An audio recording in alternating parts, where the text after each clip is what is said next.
ഇങ്ങനെ ഇല്ലെന്ന് പറഞ്ഞ ഇല്ലെന്ന് പറഞ്ഞാൽ നമ്മുടെ ദളിത് സമൂഹത്തിൽ പുലയരുടെ ഒരു ഇതാണ് ഇല്ല. പുലയർക്ക് മാത്രമേ ഉള്ളൂ ഇല്ല, വേറെ ആർക്കൊന്നുമില്ല. അപ്പം ഈ അടിമ സമ്പ്രദായം നമുക്കുണ്ടായിരുന്നല്ലോ പണ്ടൊക്കെ. ഈ പിന്നെ കോഴിക്കോടൊരു അടിമ ഇതുണ്ട്, ചന്തയുണ്ട് ചങ്ങനാശ്ശേരിയിൽ. അപ്പോൾ ഈ കോഴിക്കോടൊക്കെ ഉള്ളവരെയൊക്കെ ഇവിടെ നിന്ന് ഇങ്ങനെ മനുഷ്യർ വിലയ്ക്ക് മേടിച്ചു. അപ്പോൾ ഒരമ്മയ്ക്ക് 4 മക്കളുണ്ടെങ്കിൽ ആ 4 മക്കളെ 4 സ്ഥലത്തേക്കൊക്കെ പോകുമ്പം ചേട്ടനിയന്മാരാണെന്നൊക്കെ അറിയുന്നില്ലല്ലോ. അപ്പോൾ ഈ വിവാഹം കഴിക്കുമ്പോഴൊക്കെ രക്തബന്ധമൊക്കെ അറിയാതിരിക്കാൻ വേണ്ടിയുള്ളൊരു സമ്പ്രദായം ആണ് ഈ ഒരു ഇല്ലം. അപ്പം പണ്ട് ഓരോ വീട്ടിലും ഒരു ഇല്ലത്ത് ജനിച്ചതാണെന്ന്. അപ്പം കല്യാണം കഴിക്കാൻ വരുന്നവർ പണ്ടൊക്കെ ചോദിക്കുന്ന, ഇപ്പം അങ്ങനെ ചോദ്യമൊന്നുമില്ല. പണ്ടൊക്കെ ചോദിക്കുന്ന ഏതില്ല എന്നാണ്. അപ്പം ഇപ്പം ആദ്യമില്ലെന്ന് പറഞ്ഞ ആദ്യത്തെ ഇല്ലം, ആദ്യത്തിലെ പെണ്ണാണെങ്കിൽ ആദ്യക്കാരൻ ചെറുക്കാൻ കല്യാണം കഴിക്കാൻ വരുവാണെങ്കിൽ കെട്ടിച്ചു കൊടുക്കത്തില്ല. അവരില്ല, അവർ ശരിക്കും ഇങ്ങനെ തലമുറയായിട്ട് വന്ന് രക്തബന്ധമുള്ളവരായിരിക്കും. അങ്ങനെ ഒന്നാണ് ഈ ഇല്ലം ഉണ്ടായത്. അങ്ങനെ നമുക്ക് 21 ഇല്ലങ്ങളുണ്ടെന്ന് പറഞ്ഞു. അതിൻ്റെ എല്ലാ പേരും ഒന്നും എനിക്കറിയില്ല. ആദ്യയിലം, നെല്ലേലം, ഇളവാട്ടില്ലം, കണ്ണേലം, പിരിങ്ങിണയില്ലം, ഉമ്മരില്ലം, ഇങ്ങനെ കുറേ 21 ഇല്ലങ്ങളുണ്ട്. ഇതിൽ 21 ഇല്ലങ്ങളുടെ പേരും മുഴുവൻ എനിക്ക് നേരത്തേക്ക് ചെയ്യുന്നത് ഞാൻ മറന്നുപോയി. അങ്ങനെയാണ് ഇല്ല സമ്പ്രദായം ഉണ്ടായത്. അതുകൊണ്ട് ഈ നമ്മുടെ പുലയരുടെ ഇടയിൽ ഇല്ല, അത് ഇല്ലെന്ന് പറഞ്ഞാൽ അത് അവരുടെ വീടിന് മന ഇല്ലെന്നൊക്കെ വരുന്നതാണ്. അല്ലാതെ അതല്ലാതെ നമ്മളൊരു സമൂഹം, ഒരു കൂട്ടായിട്ടുള്ള ഒരു ഇതിനാണ് ഇല്ലെന്ന് നമ്മളങ്ങനെ എല്ലാ സമ്പ്രദായം വന്നത് ദളിത് സമുദായത്തിൻ്റെ. അല്ലാതെ അവരെന്ന് പറഞ്ഞാൽ മന, ഇല്ലം, പിന്നെ വേറെ ഏതാണ്ടും കൂടെ ഉണ്ടല്ലോ അവരുടെ ഇതിന് 4 കെട്ട്, അങ്ങനെ അതുപോലൊക്കെ ഉള്ള 8 കെട്ടൊക്കെ അങ്ങനെയൊക്കെ ഉള്ള നമ്പൂരിമാരുടെ അതാണ്. അതല്ല നമ്മുടെ ഒരു സമൂഹം ഇങ്ങനെ പല ചിതറിപ്പോയില്ലേ. ദളിതർന്ന് പറഞ്ഞാൽ ഇങ്ങനെ ചിതറിപ്പെട്ടവർന്നല്ല, അങ്ങനെ വന്ന ഇതിൻ്റെ ഇതിലാണ് നമുക്കിങ്ങനെ അറിയാൻ വേണ്ടിയുള്ള ഒരു സമ്പ്രദായം ഉണ്ടാക്കിയെടുത്തതാണ് അന്ന്. ഇന്നിപ്പം തലമുറയൊക്കെ കഴിഞ്ഞു പോയത് കൊണ്ട് ഇപ്പം ഇല്ലം, എന്നാലും ഇല്ലമൊക്കെ ചോദിക്കുന്നവരും ഉണ്ട് ഇപ്പോഴും ഈ നമ്മുടെ കമ്മ്യൂണിറ്റിയിൽ. അപ്പം എൻ്റെ അവിടെ എന്നെ കല്യാണം കഴിച്ചുകൊണ്ട് ചെന്നപ്പോഴേ അവിടുത്തെ അച്ഛൻ ചോദിച്ചു, പെണ്ണെ ഏതില്ലക്കാരാന്ന്. അപ്പം ഇവർ അമ്മയുടെ ഇത് വെച്ചാൽ വരുന്നില്ല, ചേട്ടൻ്റെ അമ്മയുടെ ഇല്ല കൂടുതലും നോക്കുന്നത്. നമ്മുടേത് പെരിങ്ങണയില്ല, ചേട്ടന് ഉമ്മരില്ലക്കാരാ. അപ്പോൾ അവർ കുഴപ്പമില്ല. അങ്ങനെ ഓരോ ഭയങ്കര ആ ഇല്ലത്തിൻ്റെ തന്നെ ഇങ്ങനെ പറയും. ഇങ്ങനെ ആദിയില്ലക്കാർ ഏറ്റവും ഭയങ്കര ഇതായുള്ളവരാന്നാണ് പറയണത്. ആദിയില്ലം പവറും തൻ്റെ കൂടെ ഉള്ളവരാന്ന് ഇങ്ങനെ പറയപ്പെടുന്നത്. അങ്ങനെ ഉമ്മരില്ലക്കാർ അതുപോലെ മറ്റുള്ളവരെയൊക്കെ കൂടുതൽ അടുപ്പിക്കലാത്തവരാന്നൊക്കെ ഇങ്ങനെ പഴയ ആൾക്കാർ പറഞ്ഞ് ഞാൻ കേട്ടിട്ടുള്ളതാണ്. പിന്നെ ഈ പിന്നെ ഇളവാട്ടില്ലക്കാർ ഭയങ്കര സൗന്ദര്യമുള്ളവരായിരിക്കും. അങ്ങനെ പഴമക്കാർ ചന്ദ്രൻ്റെ അമ്മയൊക്കെ പറഞ്ഞ് ഞാൻ കേട്ടിട്ടുള്ളതാണ്.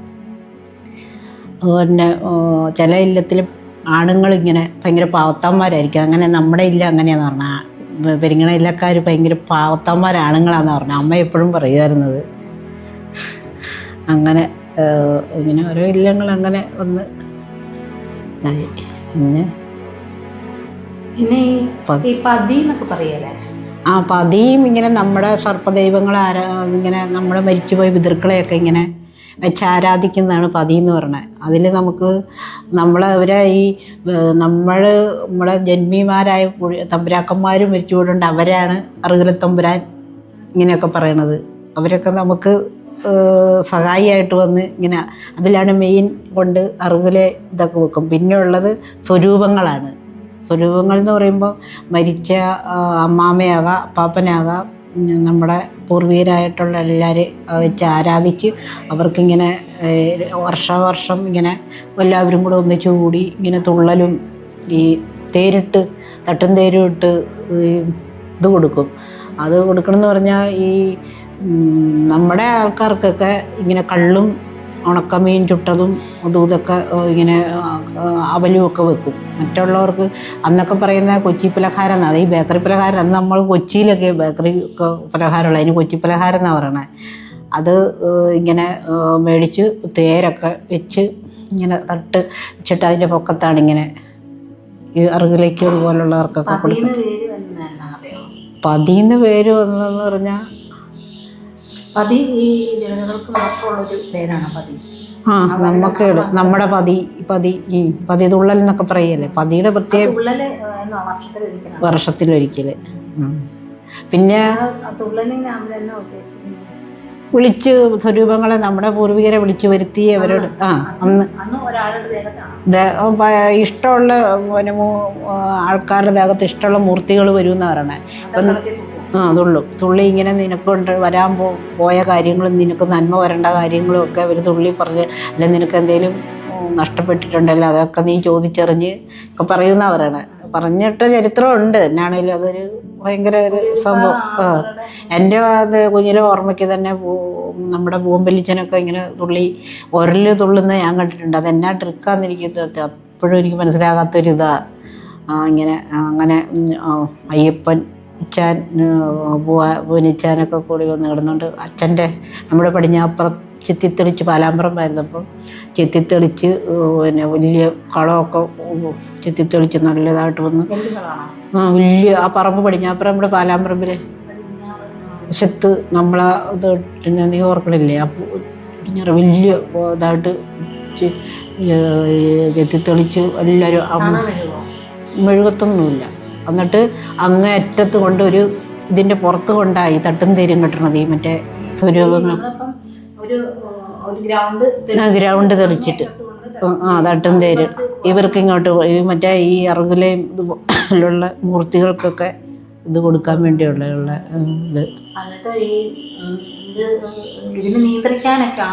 നിയന്ത്രിക്കാൻ അമ്മയുടെ അച്ഛനും കുറുമ്പനില്ലേ, കുറുമ്പനും പിന്നെ അച്ഛൻ്റെ ഒരു ഒരു പള്ളി കൂടിയവരാ. എന്നാലും അവർ ഈ പതിതുള്ളലിന് വരും. കാരണം അവർക്ക് ഭയങ്കര വിശ്വാസമാണ്. പിന്നെ അച്ഛന് നേരെ അനന്തരക്കാരാണ് അവരൊക്കെ.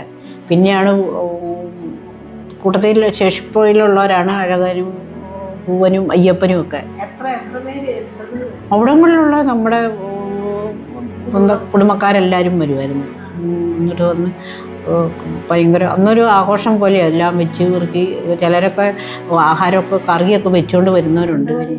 മീൻ കറിയൊക്കെ കൊണ്ടുവന്ന് ഇങ്ങനെ ഓരോ കറികളൊക്കെ കൊണ്ടുവന്ന് ഇങ്ങനെ നമ്മുടെ കല്യാണത്തിനും അങ്ങനെ പണ്ടൊക്കെ അത് പറഞ്ഞപ്പോഴേ ഓർക്കണം. നമ്മുടെ കല്യാണത്തിനില്ലേ വിരുന്നൊക്കെ വരുമ്പം ഇപ്പം നീയും ഞാനും ചടത്തിയനിത്തിയാണ് എൻ്റെ വീട്ടിൽ നിന്ന് ചിലപ്പം നിൻ്റെ മകളുടെ കല്യാണമാണ്. ഞാൻ അന്നത്തെ കാലത്ത് കറിയൊക്കെ വെച്ച് വലിയ മീനൊക്കെ മേടിച്ച് ഒന്ന് ചുമ്മാടൊക്കെ ഉണ്ടാക്കി തല ചട്ടി വെച്ച് ചോന്നുകൊണ്ടൊക്കെ വരുമായിരുന്നു. അങ്ങനെയൊക്കെയുള്ള സമ്പ്രദായമാണ്.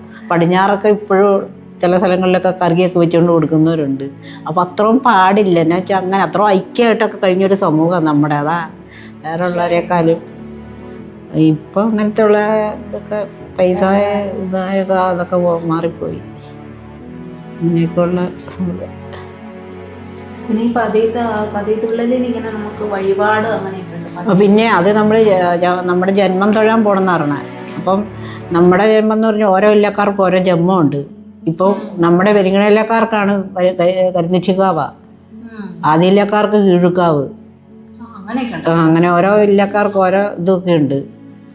അങ്ങനെ വരുമ്പം ആ ഒരു അങ്ങനെ പടി പറഞ്ഞ് നമ്മളവിടെ ഇരുത്തിയേക്കുക എന്നുള്ളൊരു സങ്കല്പം നമുക്ക് നമ്മുടെ പിതൃക്കളെയൊക്കെ. അപ്പം നമ്മളിങ്ങനെ പടി പറഞ്ഞെന്ന് പറഞ്ഞാൽ കാണിക്കിടുന്നതിന് പടി പറയുക എന്ന് പറഞ്ഞാൽ അത് പറഞ്ഞ് നമ്മൾ തിരിച്ച് വിളിച്ചോണ്ട് വരിക പതിയിലോട്ട് ഇത് അന്ന് വെളുപ്പിനെ അന്ന് വെളുപ്പിനെ പോയിട്ട് വൈകുന്നേരമാണ് തുള്ളല്. അപ്പൊ കൂടുതൽ ജന്മക്ഷേത്രത്തിൽ പോകും, കൊണ്ടുവരിക. കൊണ്ടുവന്നിട്ട് അന്നാണ് ഇവർക്ക് ഇതെല്ലാം കൊടുക്കുന്നത്. ഈ കർത്തവാവിനെന്ന് നമ്മളങ്ങനെ ഒരു ഇതൊന്നും ഇല്ലായിരുന്നു അന്നൊന്നും. നമുക്ക് ഒന്നും അങ്ങനെ ഒരു സിസ്റ്റം നമുക്കില്ലായിരുന്നു. നമ്മുടെ ഈ ആണ്ടിലൊരിക്കൽ 10 തുള്ളിയാണ് എല്ലാവർക്കും വെച്ച് ഇതൊക്കെ കൊടുക്കുന്നത്, ദാഹം കൊടുക്കുന്നത്. നമ്മളങ്ങനെ നേദിയെന്നോ പിന്നെ കള്ളു കുടിക്കുന്ന നമ്മുടെ ആൾക്കാർക്കൊക്കെ ഇവർക്കൊക്കെ ഇങ്ങനെ കരിക്കും വെള്ളവും ഇതും. പിന്നെ കോഴിയൊക്കെ വെട്ടി, ഇന്നും കോഴിയൊന്നുമില്ലല്ലോ, കോഴി വെട്ടി കോഴിയുടെ ചോരയും ഇങ്ങനെ കോഴിച്ചോര കുടിക്കണ ഞാൻ കണ്ടിരിക്കണത്. അയ്യോ, ഇത് വല്ല അസുഖമൊക്കെ ഉണ്ടാകുമെന്ന് ഞാൻ ഓർത്തിട്ടുണ്ട് എൻ്റെ ഒരു 5-8 വയസ്സ് പ്രായത്തിൽ. എന്നിട്ട് കോഴിയുടെ ചോര ഇങ്ങനെ വലിച്ചു. ഒരു ദിവസം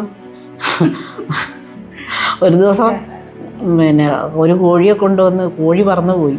കോഴി പറന്നു പോയിട്ട് കോഴി ഇവിടെ വരുമെന്ന് പറഞ്ഞു. കോഴിയെ തിരക്കി നടന്നിട്ട് കോഴിയെ കിട്ടുന്നില്ല. കളത്തി വരുമെന്ന് പറഞ്ഞു. ഒരു വട്ടം തുള്ളലൊക്കെ കഴിഞ്ഞപ്പം കോഴി ഇങ്ങനെ ഈ ലാവത്തഴിച്ചു വിട്ട കോഴിയെന്ന് നമ്മൾ പറഞ്ഞു കേട്ടിട്ടുള്ള പോലെ കോഴി ഇങ്ങനെ പതുക്കെ ചങ്ങമതപ്പറമ്പിൽ നിന്ന് ചാടി വന്ന് നമ്മുടെ കളത്തിൻ്റെ അവിടെ വന്ന് നിൽക്കുന്നു കോഴി. അന്നാ പറഞ്ഞു. അതിനൊക്കെ ഒരു ഭയങ്കര ഇതാണ്. ഞാൻ വെച്ചാൽ വന്ന വഴി ഇതാതെ കോഴി വന്നതാണോ പിന്നെ ഭയങ്കര വിശ്വാസമല്ലേ നമുക്കെല്ലാം ഇതിൻ്റെ ഇത്. അങ്ങനെ കോഴി വന്ന് ആ കോഴിയെ പിന്നെ വേറെ ഇറക്കാണ്ടർക്ക് കാപ്പൂരി എറുകിലെന്ന് പറഞ്ഞാൽ ആ പുള്ളിക്ക് നേർന്ന ആ പുള്ളി കൊണ്ടുവന്നാന്നുള്ള ഇതെന്ന് ആ കളത്തിൽ തുള്ളി പറഞ്ഞാൽ അങ്ങനെയാണ്. അങ്ങനെയൊക്കെ ഭയങ്കര വെച്ചിട്ട് ഇതൊക്കെയായിരുന്നു. അങ്ങനെ അമ്മയുടെ അച്ഛനാണ് ഇത് ഏറ്റവും കൂടുതൽ ഇത്.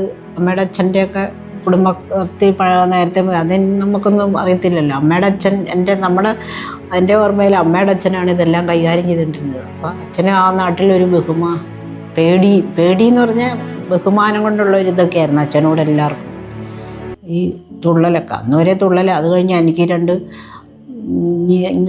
ഈ അടുത്ത തലമുറ ഇങ്ങനെയൊന്നും ചെയ്യാലെന്നൊക്കെ പറഞ്ഞ് എല്ലാം കൊണ്ട് ജമ്മത്തിരുത്തിയിട്ടുണ്ടെന്നാണ് പറയണത് നമ്മുടെ കിഴുക്കാവിലെ. വില്ലിങ് അല്ല. ഇതിനൊന്നും അവർക്ക് ഇതുമില്ലാതായി പോകുന്നൊക്കെ ഉള്ളൊരു വിശ്വാസം. അതുകൊണ്ട് അച്ഛൻ മരിക്കണതിന് മുമ്പ് കൊണ്ട് എല്ലാം പടി പറഞ്ഞ് അവിടെ ഇരുത്തി.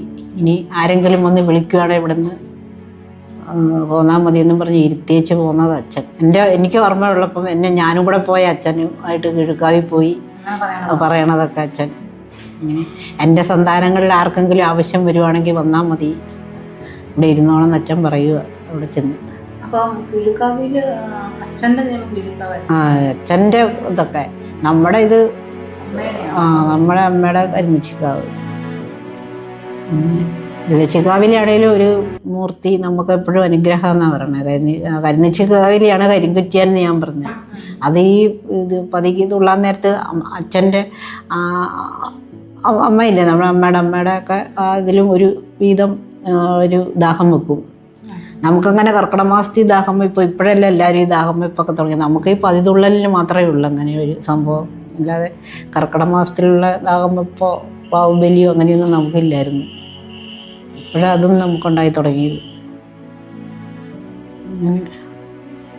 നമുക്കിങ്ങനെ സർപ്പം അങ്ങനെയൊക്കെ ഉള്ളതാണ്. സർപ്പം എന്ന് പറഞ്ഞാൽ നമുക്ക് പ്രത്യേകതയില്ല. അമ്പലത്തിൽ നമ്മുടെ മൂലകുടുംബത്തിൽ അങ്ങനെയൊന്നുമില്ല. നമ്മള് പതിതുള്ളലേ ഉള്ളൂ. അതില്ല. ആ സർപ്പത്തിന് കൊടുക്കാന്ന് പറഞ്ഞാൽ നമ്മുടെ അമ്പലത്തിലെ അമ്പലത്തിലെ സർപ്പങ്ങൾക്ക് നമ്മൾ എന്തെങ്കിലും ചെയ്യും എന്നുള്ളല്ലാണ്ട് എല്ലാ വർഷവും പോകുമ്പോൾ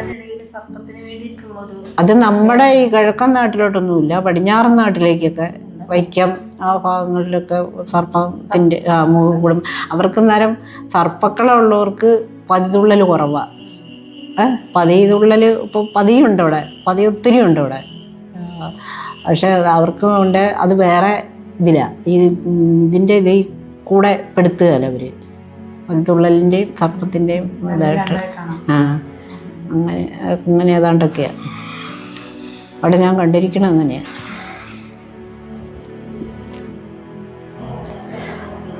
എമ്മയുടെ ഓർമ്മയിൽ ഇങ്ങനെ പതിതുള്ളി ഇങ്ങനെ രസകരമായിട്ട് എന്തെങ്കിലും ഒരു സംഭവം ഉണ്ടോ?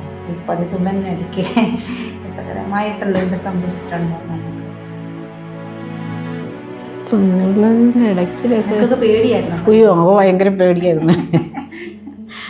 അമ്മയുടെ ചേച്ചിയൊക്കെ പ്രായമുള്ളതാണ്. അവർക്കൊക്കെ വന്ന് കഴിയുമ്പോൾ ഞങ്ങളിങ്ങനെ ഒന്നിച്ചൊക്കെ രാത്രി കിടക്കുമ്പോൾ അലർച്ചയും കഴിച്ച് അല്ല ഞാൻ ചോദിക്കട്ടെ, ഈ പതി തുള്ളി കഴിഞ്ഞിട്ട് വീട്ടിൽ വന്നത് ദേഹത്ത് കയറുമോ? പതിയിൽ കളത്തിനകത്ത് തുള്ളിക്കഴിഞ്ഞ് ചില അപൂർവ സമയത്തൊക്കെ ചിലപ്പോൾ ഇങ്ങനെയൊക്കെ വീട്ടിലല്ലാതെ വീട്ടിൽ കൂടാറുണ്ട്. ഇങ്ങനെ അമ്മയുടെ ചേച്ചി വീട്ടിൽ വരുമ്പോൾ ഇങ്ങനെ പ്രായമുള്ളതാണ്. അപ്പോൾ ഇങ്ങനെ പണ്ട് എനിക്കിങ്ങനെ ഭയങ്കര തലവേദനയൊക്കെ വന്ന് ഇത് ഭയങ്കര ഇതായിട്ട് വന്നു. അപ്പം ഇച്ചിന്ന് ഞങ്ങൾ വിളിക്കണം. ഇച്ചി വീട്ടിൽ വന്നപ്പോൾ ഇങ്ങനെ അന്നേരം ഞങ്ങളിങ്ങനെ അമ്മ ഇങ്ങനെ പറഞ്ഞു ഇവർക്ക് എന്നും തലവേദന ഇച്ചിന്ന് പറഞ്ഞു. ഒരു ദിവസം ഇച്ചി തുള്ളി കഴിഞ്ഞപ്പം ഉണ്ണി ഇങ്ങോട്ട് വന്നേ എന്ന് പറഞ്ഞ് ഞാനങ്ങ് ചെന്ന് ഉണ്ണി വെള്ളത്തിൽ പോയോ എന്ന് ചോദിച്ചു. അപ്പം ഞാൻ പണ്ട് അവിടെ നമ്മുടെ തേങ്ങ ഇടാൻ പോയപ്പോൾ തേങ്ങ കൊല വെട്ടി താഴെ പോയപ്പോൾ അത് പിടിക്കാൻ തമ്പുരാൻ കരയ്ക്ക് നിന്ന് ഭയങ്കര വഴക്ക്. ഞാൻ ചാടി ഇറങ്ങിയപ്പോൾ ഭയങ്കര ഈ തുലാമാസത്തിലെ ഈ അടിയൊഴുക്കായിരുന്നു വെള്ളത്തിന്. ഞാനതിലിറങ്ങി ഞാനങ്ങ് ഒഴുകിപ്പോയി. ഇത് കണ്ടോടെ ചേച്ചിയും ചാടി, തങ്ങോ ചേച്ചി. അവസാനം ഞാൻ ഒരു വള്ളിയെ പിടിച്ചൊക്കെ കരയ്ക്ക് കയറി. അന്ന് എനിക്കെന്തോ പേടി കിട്ടിയതെന്ന്. എന്നിട്ട് പിന്നെ എനിക്കെന്തോ ഭസ്മം തൊട്ട് നെറുകെ ഇട്ട് തിരുമുവോ ഇതൊക്കെ ചെയ്ത് എന്നായാലും എനിക്ക് തലവേദനയൊക്കെ മാറി അതോടുകൂടി. എന്നൊരു മോചന എന്നാണേലും ഒരു ഭയങ്കര ഒരു നമുക്കൊരു റിലാക്സേഷൻ. എന്നാന്ന് ചോദിച്ചാൽ ഇതൊക്കെ വരുമ്പോൾ നമ്മുടെ മനസ്സിൽ ഇതാകണതായിരിക്കും ചിലപ്പോൾ, പേടി മാറണ ഒരു ഇതാ നമുക്ക് തന്നെയാണെങ്കിൽ. കാലഘട്ടമല്ലേ അന്നൊക്കെ. നമുക്ക് അത് തന്നെയല്ല, നമുക്ക് ഡോക്ടറെ കാണാനായിട്ടുള്ള പോകാനുള്ള സാമ്പത്തികം അത് അങ്ങനെയല്ലാതെ ഒരു തിരി കത്തിച്ച് വഴക്കച്ച് ഇങ്ങനെ വെച്ചിട്ട് അത് നമ്മുടെ നേരെ വെച്ച് വെട്ടിത്തിരുത്തുക എന്ന് പറയണേ. 5 തിരി 3 തിരി 1 തിരി ഇങ്ങനെയുണ്ട്. ബാധകൾ കൂടുതൽ നമ്മുടെ ഉണ്ടെങ്കിൽ 5 തിരി പിടിക്കാൻ ഭയങ്കര പാടുള്ള ഇതിന് ഇങ്ങനെ വാഴക്കച്ചയിൽ ഇങ്ങനെ കോർത്ത് വെച്ച് പച്ച വാഴക്കൈ വെട്ടിക്കൊണ്ട് വന്ന് വെച്ച് കോർത്ത് അത് വെട്ടിത്തിരുത്തുക എന്ന് പറയണേ. ശരീരത്തോടെ ബാധകളെ അത് എന്നിട്ട് ഇങ്ങനെ കത്തിച്ചിട്ട് നമ്മുടെ മുമ്പിൽ കൊണ്ടുവച്ചിട്ട് ഈ കൂടുന്നവർ വെട്ടി തിരുത്തി പറഞ്ഞു വിടും. അങ്ങനെയൊക്കെയുള്ള സിസ്റ്റമൊക്കെ കൊണ്ടുവന്ന് നമുക്ക് തന്നെ ഒരു ഭയങ്കര ഇതായിരുന്നു. അന്നേരം നമുക്കൊരു കുറഞ്ഞെന്നൊക്കെയുള്ള മനസ്സിൻ്റെ ഇതും കൊണ്ടുവരും നമ്മളേതെല്ലാത്തിലും. അതൊരു ശരിക്കും ഒരു സൈക്കോളജി പ്രോബ്ലം അല്ലേ ഒരു ഇത്. അങ്ങനെ ഒത്തിരി സംഭവങ്ങളൊക്കെ അങ്ങനെ ഉണ്ട്. പിന്നെ ഇവിടെ അമ്മയുടെ അച്ഛനൊക്കെ മീൻ പിടിക്കാൻ പോകുമ്പോൾ ഇങ്ങനെ അവിടെ വെച്ച് കണ്ട് അമ്മയുടെ അമ്മ പേടിച്ച് മാനസികമായിട്ടൊക്കെ ആയിപ്പോയി. അത് മീൻ ഇങ്ങനെ കണ്ണ് ഒരു വലിയ വാളയോ അതുപോലുള്ള മീൻ കിട്ടി. ചാട്ടയിടും ഇവർ ഈ കുഴിയിൽ. ചാട്ടയിട്ടപ്പോൾ വലിയൊരു മീൻ കിട്ടിയപ്പം പപ്പാതി വെച്ച് മുറിച്ച് ഇവർ ചങ്ങാതി എന്നാണ് പറയുന്നത് കൂട്ടുകാരന്മാരെ. ചങ്ങാതിക്ക് പകുതി കൊടുത്തേക്ക് പകുതി തലഭാഗം കൊണ്ട് അച്ഛൻ പോന്നു. അമ്മയുടെ അച്ഛൻ പോന്നു. അതാ അമ്മച്ചിയുടെ അമ്മ അത് താഴെ കുത്തുകല്ലിൻ്റെ താഴെ കൊണ്ടിട്ട് തേക്കുമ്പോൾ ആ കണ്ണിങ്ങനെ വിഴിഞ്ഞു വന്നെന്നാണ് പറയുന്നത്. തെളിഞ്ഞതായിരിക്കാം, പക്ഷെ അത് പേടിച്ച് മെൻ്റലി ഇതായിപ്പോയി. അങ്ങനെയാണ് അമ്മയ്ക്ക് ഇത് വന്നത്. പിന്നെ അമ്മത്തെ കണ്ണിങ്ങനെ തള്ളി വരികയല്ലേ അതിൻ്റെ ഇത്. അങ്ങനെയൊക്കെ ഇതായിപ്പോയി. അങ്ങനെ അതിൻ്റെ ഇതുകൊണ്ട് അങ്ങനെ അന്നും ഞങ്ങൾക്ക് പേടിയാണ് അങ്ങോട്ട്. എനിക്ക് ഒരു പ്രായം വരെ എനിക്കൊരു 10-12 വയസ്സ് വരെയൊക്കെ ഉണ്ടായിരുന്നു. അത് കഴിഞ്ഞൊക്കെ പിന്നെ അച്ഛനും വയ്യാതായി, സാമ്പത്തികമായിട്ടൊക്കെ ഇതാകാനും പിന്നെ അവരും അവരുടേതായ പല വഴികളിലൊക്കെ പോയി.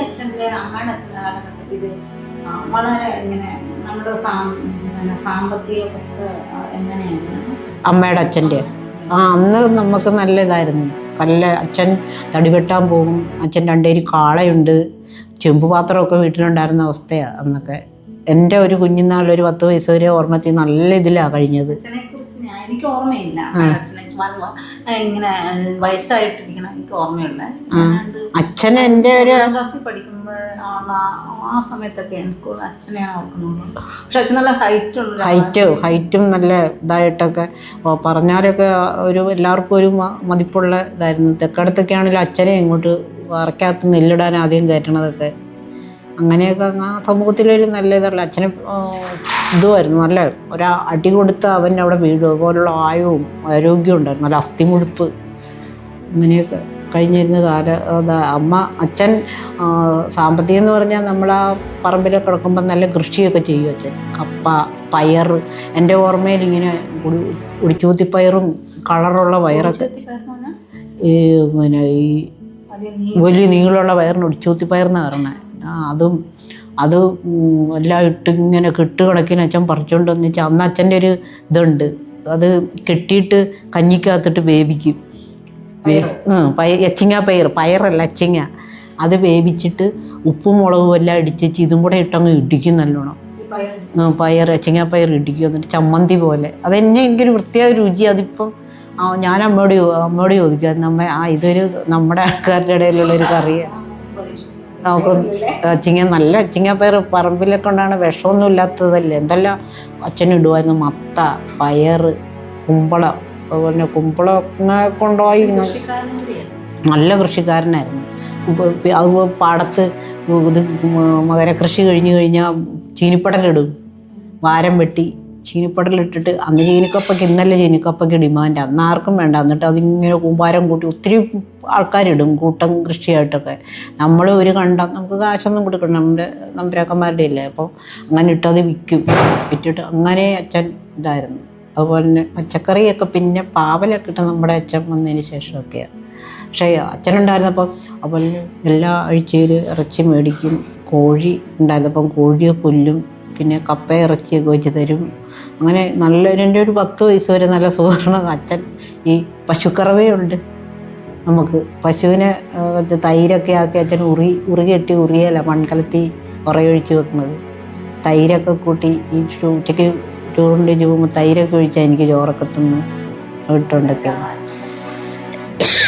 അന്ന് നല്ലതായിരുന്നു. അത് കഴിഞ്ഞ് അച്ഛന് മേലാതായതോടുകൂടി നമ്മൾ അംഗങ്ങളുമൊക്കെ കൂടി ആ ഒരു ചൈനയും ഇന്ത്യയായിട്ടുള്ള യുദ്ധകാലമായിരുന്നെന്ന് എനിക്ക് തോന്നുന്നത്. അന്ന് ദാരിദ്ര്യമൊക്കെ എൻ്റെയൊക്കെ ആ പ്രായത്തിൽ ഒരു 65-70 അങ്ങനെ ഏതാണ്ടെന്നാണ് തോന്നുന്നത്. അന്നേരമായിരിക്കും ഭയങ്കര ദാരിദ്ര്യവും അരി ഒരു നേരം കഞ്ഞിയൊക്കെ ആക്കിയത്.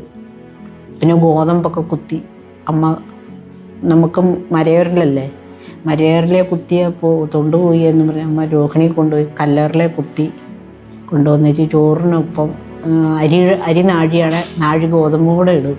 അങ്ങനെ ഇട്ട് കഞ്ഞി വെച്ച്. നീ ഗോതമ്പ് ചോറ് തിന്നെ ഓർമ്മയുണ്ടോ? ഞങ്ങൾ ഇപ്പം ഗോതമ്പ് നല്ല പൊടുത്ത് കിടക്കല്ലേ, പൊലിമയുണ്ട്.